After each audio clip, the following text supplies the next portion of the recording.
Today on the show, we're going to talk about Star Trek Into Darkness, and duh, you should go see it.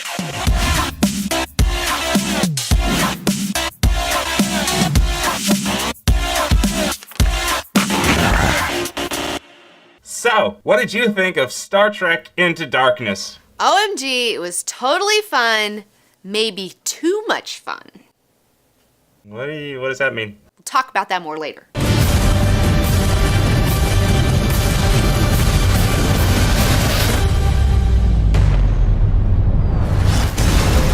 Overall, I like the direction of where these J.J. Abrams Star Trek movies are going. I think it's great that they've sparked a new interest in Star Trek and a new interest in the ideas of Gene Roddenberry and the idea of a Star Trek future. Okay, so why don't you tell me all the things you liked about Into Darkness? You can do like a top 5 or something. Okay, let's do that. Well, first of all, I'm really glad that they finally made another one. I'm just glad that they made another one because I've been waiting for another one of these since 2009. It's been 4 years. I don't know why it's taken so long. And the reason I'm so excited is because I love the Star Trek future and I really want to be in that future and I'm just glad to be there. I'm glad we're back. I'm excited. J.J. Abrams is a slacker. We're gonna do this. We gotta do it now. We will not fail. Vic will fail. 2. Well, picking up from earlier, I wish they could make some of these every 2 to 3 years instead of every 4 years. But that being said, I felt that the momentum was still there. I was excited to see that. It's like they haven't even skipped a beat. We get right back into it, right where we started from. It feels like it just picked up where we left off. And that was very well done in my opinion. Feels like they haven't lost any steam. Steam.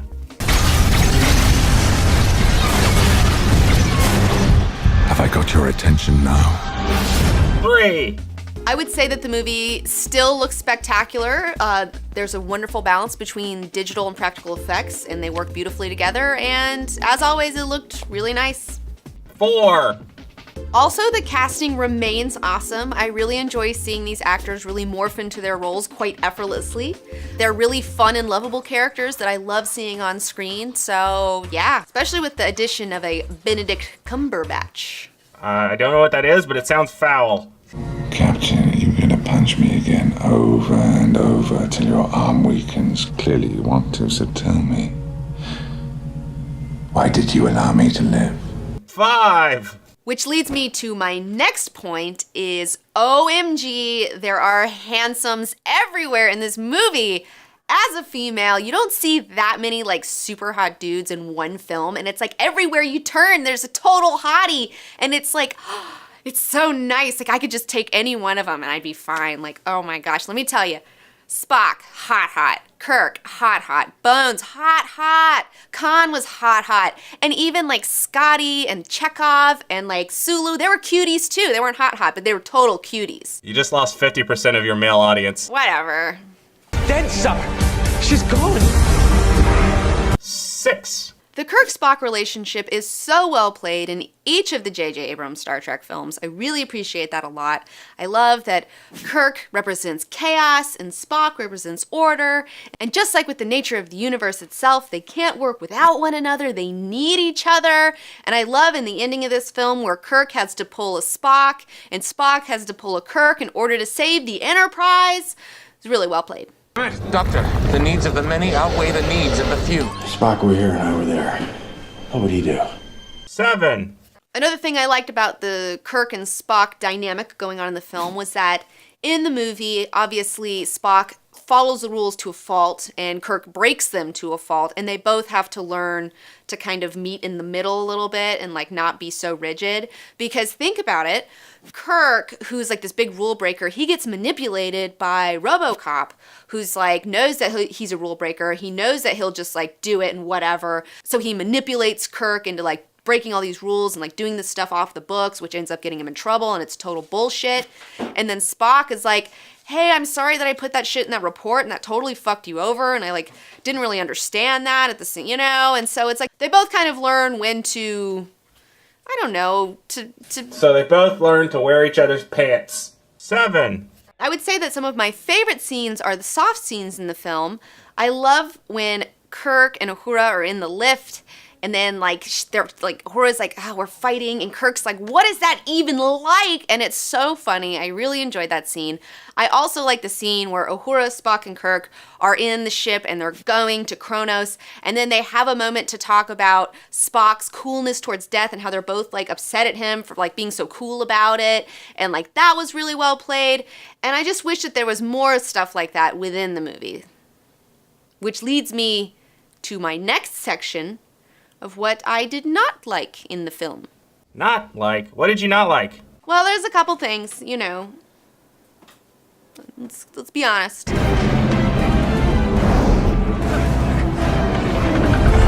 I would say my biggest problem with Star Trek Into Darkness was that it never slowed down and gave me time to breathe. It's like everyone's life was in peril at every moment. You never had time to enjoy being in a situation before being like catapulted into a new impossible situation.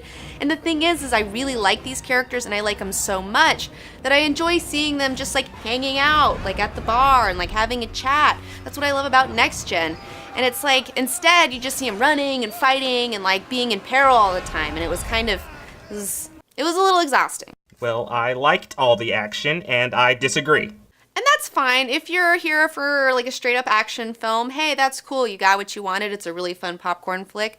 But, you know, I like a little bit more with my Star Trek, you know, kind of like Star Trek. But this is a trend that I'm seeing a lot in these big Hollywood movies lately where they feel like they need to have these like crazy, like complicated plots that are just completely unnecessary. And they're trying to like put 10 pounds of wood chips in a 5-pound bag, and it's so much all the time. And I wish that they would slow down a little bit and just give me a simpler story. There's nothing wrong with having a simpler story. That's what I really enjoyed about the first Star Trek movie. It was kind of linear and it was kind of like simple and you knew where you were going, and I really enjoyed it. It was a really solid film. They don't need to surprise me all the time, you know? I mean, I like little surprises, but I don't know. I just see that's a lot. There's a lot of movies doing that these days.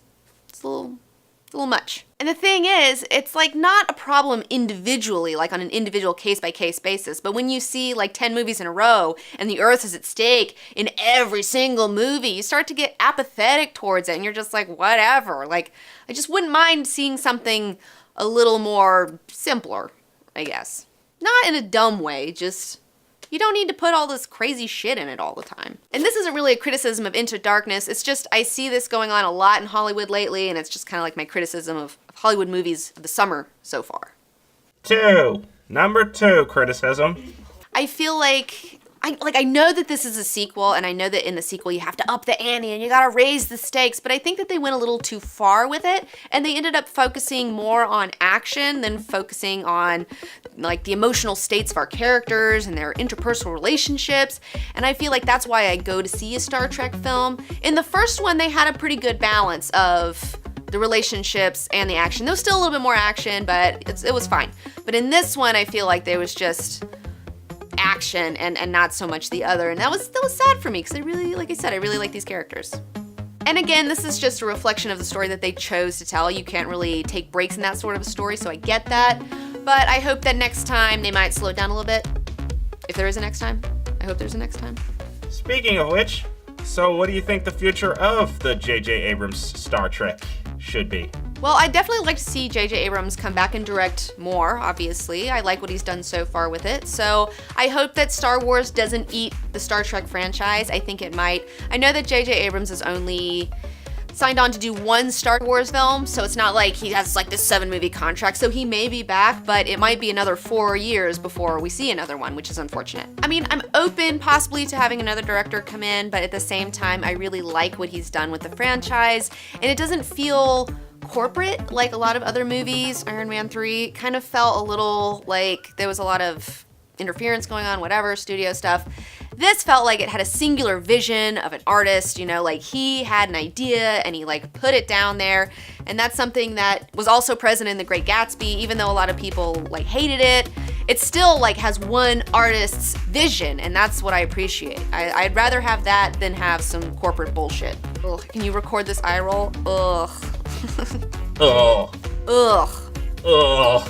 Ugh. Ugh. No ship should go down without her captain.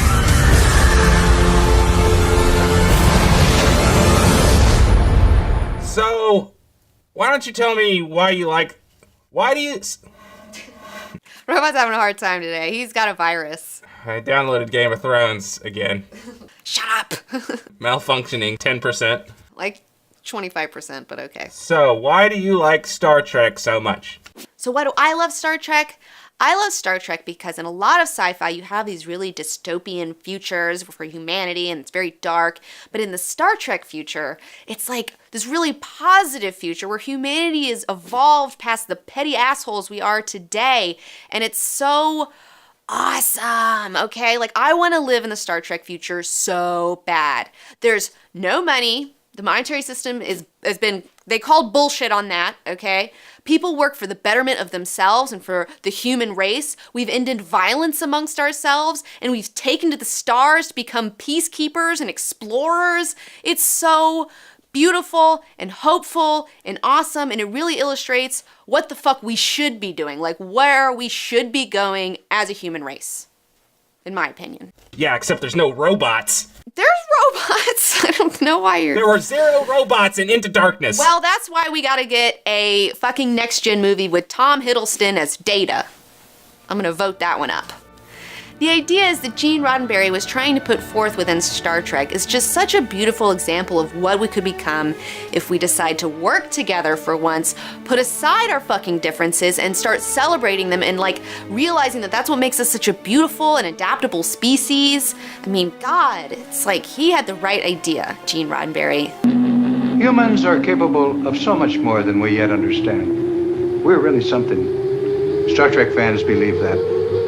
And so do I. Because that's something I believe, and it's something that I've heard Grant Morrison talk about, and Joe Rogan, and all these other people, and, like, I'm totally on board with this, where the human species is like, we're one thing right now, but we don't realize that. Like, we're stupid and don't get it, and we all think, oh, you know, he's different from me and mine. And no, we're all the fucking same. And we're children right now. We're petty little babies right now, and it's just pathetic and sad, and it makes me just bummed out all the time, and I just can't wait till we fucking grow up as a race. Ugh, he's got more than I do. I can't trust him. Ugh, fuck. I mean, grow up. Okay, rant alert, rant. Grow up, babies. It's the age of Aquarius, motherfuckers. And if you think about it, if you look at a lot of the alien races that the Federation constantly has problems with and constantly has to deal with, they embody all these pitfalls of humanity today. Like, Klingons are totally overly aggressive for no reason. You got the Romulans who have all that, like, hubris going on. You got the Ferengis who are very covetous.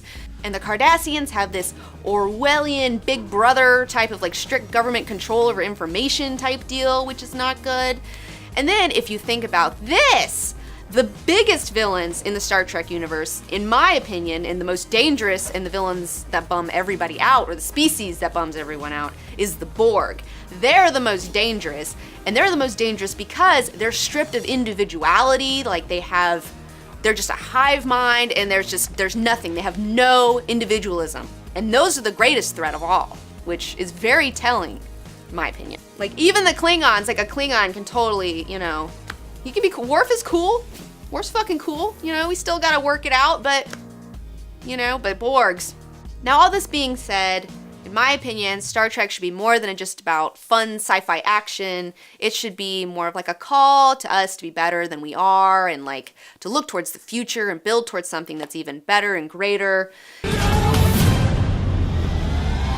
Which brings me to my last point, is I feel like in the end, when Spock and Khan, by the way, spoiler alert, when Spock and Khan are, like, duking it out, I feel like it would have been really cool if Spock had mind melded with Khan and they had to, like, come to an understanding between the two of them because they, like, felt both of each other's emotions, and, like, Spock would, like, force Khan to feel, and then Khan would force Spock to, like, see where he's coming from.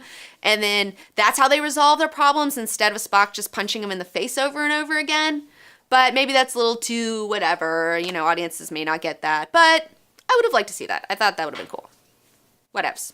Just saying.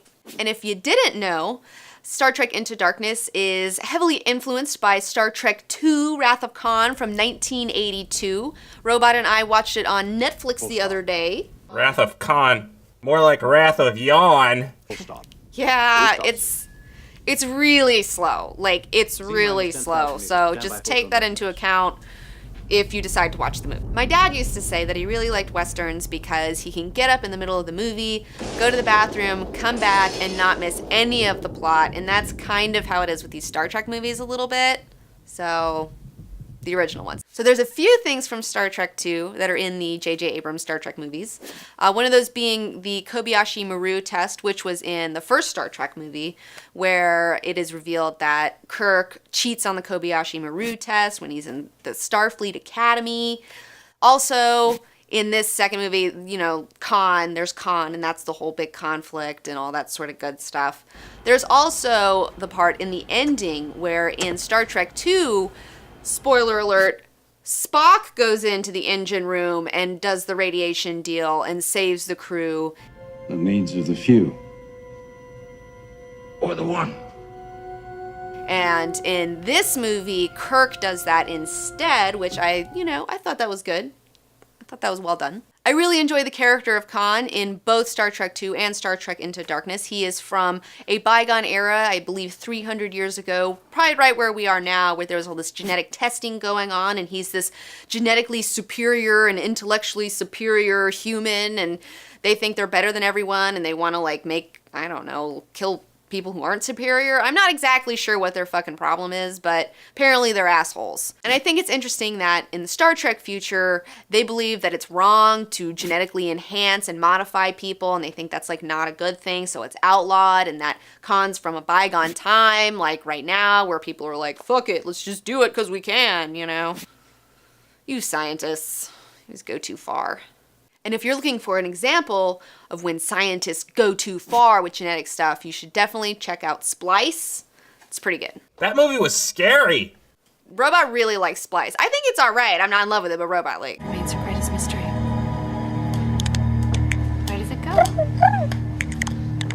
Where does the bear? In conclusion, Star Trek Into Darkness was a really good movie, but it was definitely more of a summer action flick instead of what I would consider a Star Trek movie, which is fine, and you should definitely go and see it. I'm not saying it's a bad movie at all. The only thing I would say is that I did enjoy the first one a little bit more. It was definitely more satisfying on an emotional level. And I hope that they continue to make Star Trek movies, and I hope they make them in less time than 4 years. And what? And they need 10 robots at least in the next one. Yes, they need 10 robots in the next one. 10 of them.